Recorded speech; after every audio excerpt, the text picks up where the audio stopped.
Hi, today we're going to tackle the subject of how to recore a car radiator. So this one is from a Land Rover, has a leak from the core. See where it's all corroded at the bottom. These end caps are detached as well. Price of getting it recored from a reconditioner was about £300, which is more than I really wanted to pay, considering you can get new aluminium ones like this one. Plenty of these on eBay. Get these for about £160, £170. Superficially look quite nice. This one was a 401, which has supposedly better cooling. Unfortunately, the quality is very poor. It had one or multiple leaks from the core down this side. Brackets had been put on the wrong way around. And in the end, I had to get a refund, so not very impressed with that. But for a similar price, half the price of getting somebody else to recore it, I could buy the core and have a go at recoring it myself, which is what I'm going to do. So if you buy the core from someone like G&M Radiators on the internet, this is in the UK, just search the internet for a radiator core supplier or manufacturer. The core actually comes with obviously all of this bit, but also the end plates, and all you've got to do is desolder this end tank and the other side. It's soldered all down this joint here. So get a blowtorch and melt all the solder. We'll knock off the end cap, clean it up, and hopefully resolder it to the new core, and we'll test for leaks, respray it, and hopefully that should be job done for half the cost. It's also quite nice doing it yourself to learn a new skill, know how it's been done, and hopefully it should be of a good quality, because the core I'm going to replace it with is a proper copper core like the original, and 4 rows to enhanced cooling, which actually you can't buy off the shelf, because this particular radiator, which is from an Overfinch Land Rover, has had the core upgrade going from 3 to 4 rows, and it has the oil coolers at both ends of the radiator. So it's not actually an off-the-shelf product anyhow, so it has to be custom built. So you either pay somebody else to do it, or, as we're going to show you now, have a go at doing it yourself. So the tools you need are all quite simple. If you've ever done the plumbing around the house, then you might well have a blowtorch like this, and you might also have a big reel of leaded solder, which is what you need for rejoining it, and some brush on, traditional flux or whatever sort of flux, stiff brush, and that's all we should need for doing the job. So now we're going to see how easy it is to melt the solder on the end tank and try and knock it off. So I'd recommend getting yourself some welding gloves if you haven't got them already from on welding jobs. Something to protect your eyes, this is ideal. An airline like this is quite useful, with a tire inflator adapter on the end, so you can get a good blast of air. That's quite useful for when the solder is melted. We can just blow it off with the air gun. Not essential. I could probably also do it with a stiff brush, hopefully just brushing the solder out of the way, and maybe a little screwdriver to bend out any bend inness of the end plate. So let's have a go at melting the solder.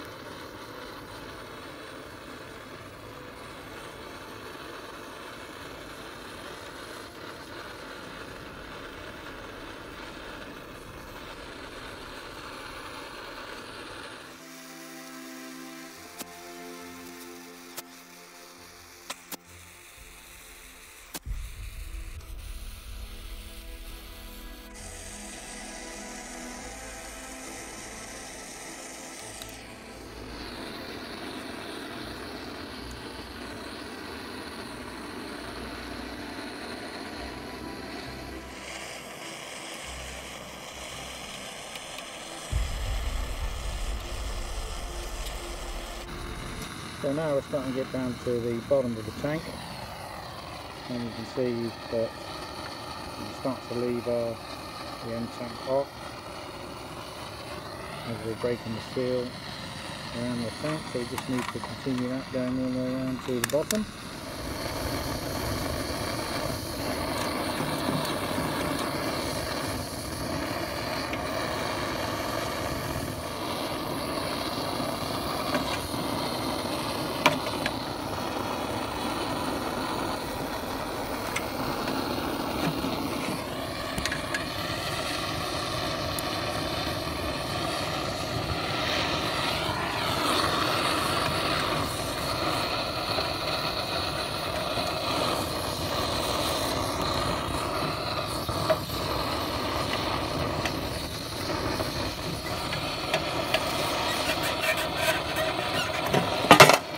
there we go. And that's the end tank removed, and there you can see the end tank with the oil cooler inside it. The tank itself, good condition. Just need to clean up there on the edge. You could either sandpaper it, sandblast it, scrape away, whatever, just so it's nice and straight and nice and clean. And then we'll put some flux on it, ready for soldering back onto the new core. Right, so the next job we've got to do is to clean up the end tanks. So here's our end tank. Here's a quite useful tool, air powered sanding belt, quite useful for general purpose detail sanding work such as this. So where the solder is a little bit grey and obviously hasn't taken very well against the metal, we can just sand it up like that. As you can see, brings up the bright brass metal, and then we can just cover that with a bit of solder to make sure that the solder is going to attach to it. So continue doing it.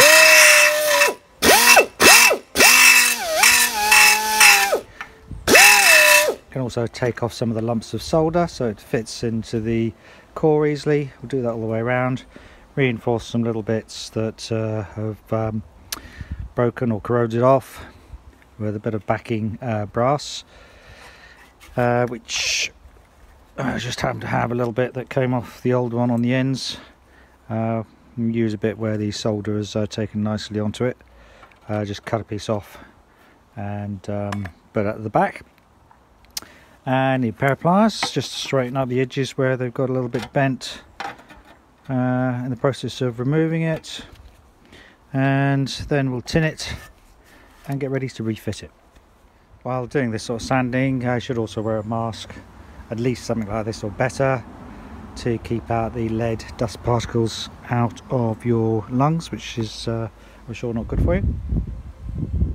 Right, so next we're going to retin the bits of bare brass. So we've sanded off the edge like around here.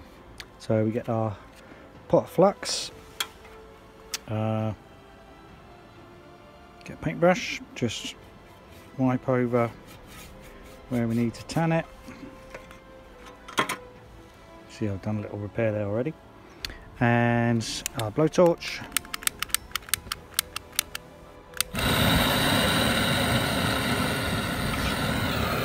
Solder. And then bring the two together in the place where you want it tanned. Try and heat the surface.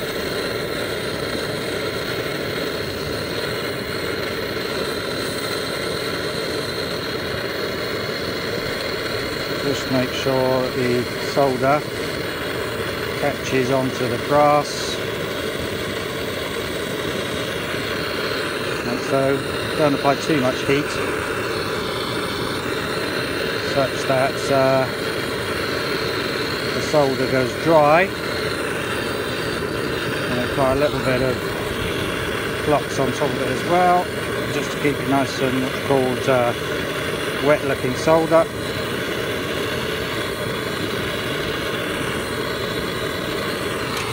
And keep going like that.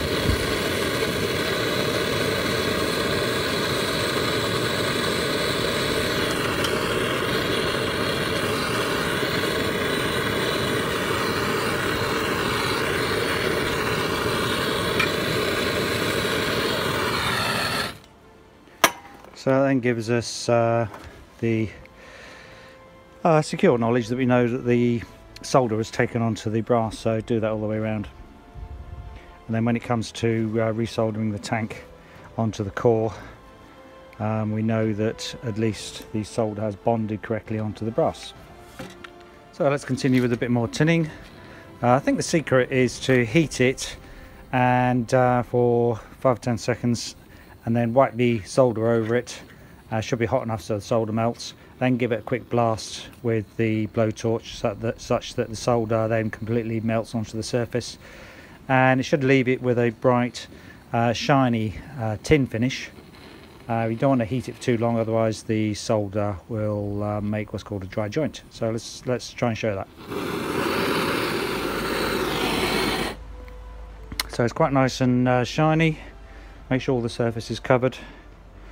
As it dries it gets a little bit duller, but basically it's still fairly wet solder, so all this edge has now been nicely tinned. So now we're going to try and fit the end tank onto the core. So again we'll wipe some flux over where the two joints are going to meet, all around the edge.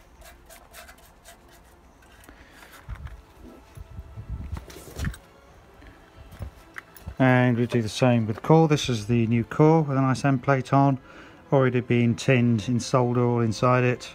So we just need to give it a good wiping around the edge with some flux before we fit the end tank. And that's the end tank fitted on. Just recesses down into the groove of the end plate of the new core. Make sure you got it obviously the right way around. Take a note of any pictures you might have before you took it apart. This angle of the bracket here faces the front of the car. So now we're going to begin resoldering around the edge.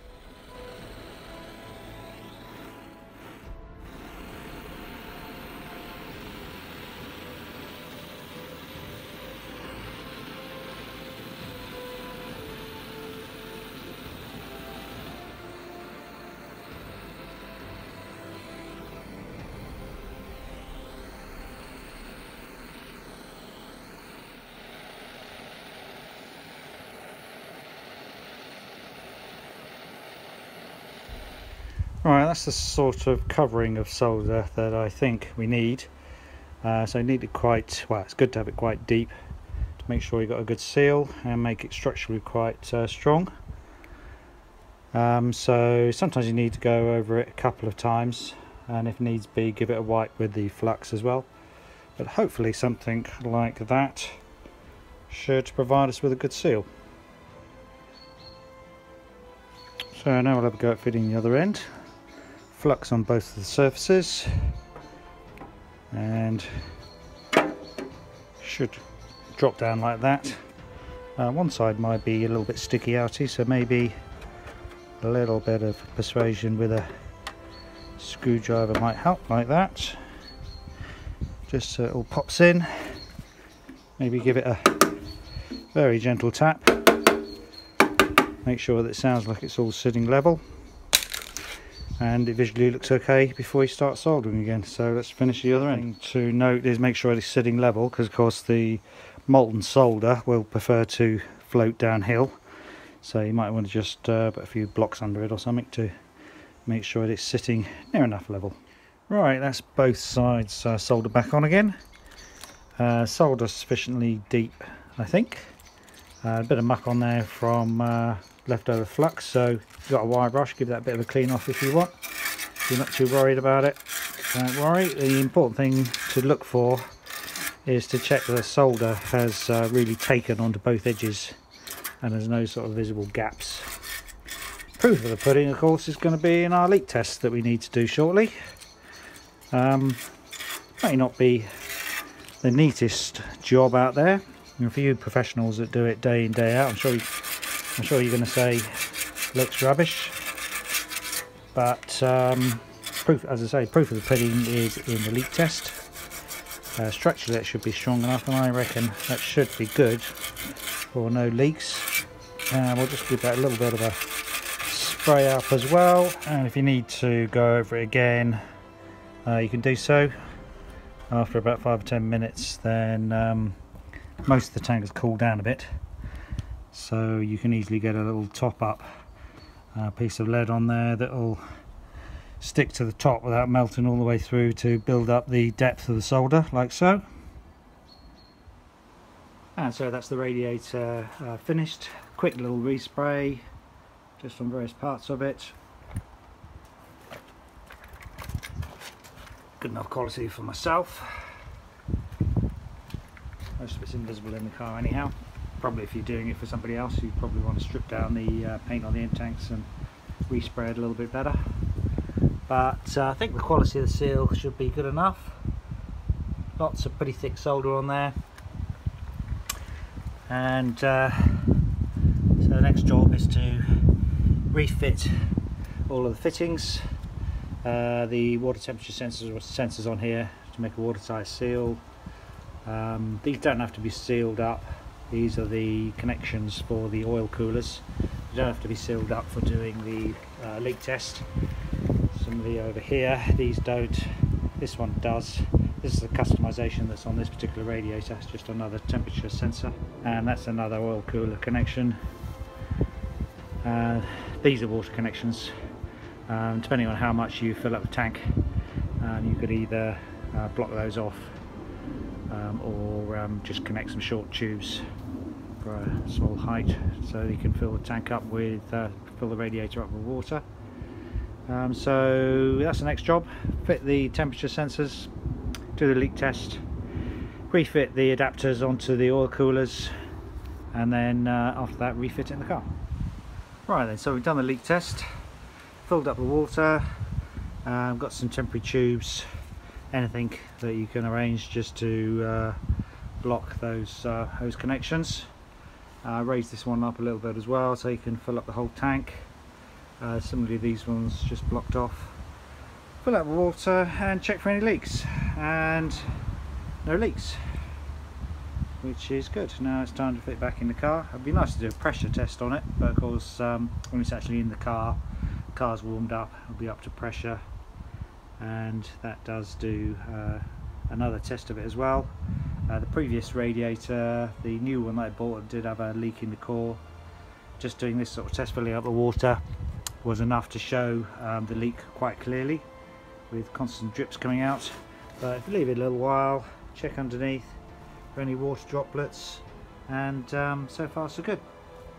For an extra piece of mind, then you could do a pressure test on the oil coolers inside the end tanks. So you have a connection between this end and this end on both sides, one for cooling the automatic box, one for cooling the engine oil. And if you've got an airline with tyre pressure gauge on, it's ideal. I suppose you could use a foot pump, not quite so easy. Just make an arrangement whereby you get the right size rubber tube, jam it in one of the ports. I've used a tyre inflator adapter with a bit of rubber tube, I think it's a petrol pipe, to make quite secure fitting. Just put your thumb over the other end, pump up the gauge, and then see if the pressure holds for about 10 seconds or so. You will get a little bit of back leakage through the tyre pressure gauge, but for about 10 seconds or so the pressure should remain static. So here I've pumped it up to about 15 psi, pressure has stayed.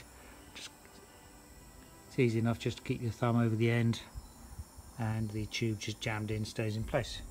So it's good enough for a simple pressure test. I wouldn't put too much pressure onto it, just in case you create a rupture, but certainly 15 psi should be no problem at all.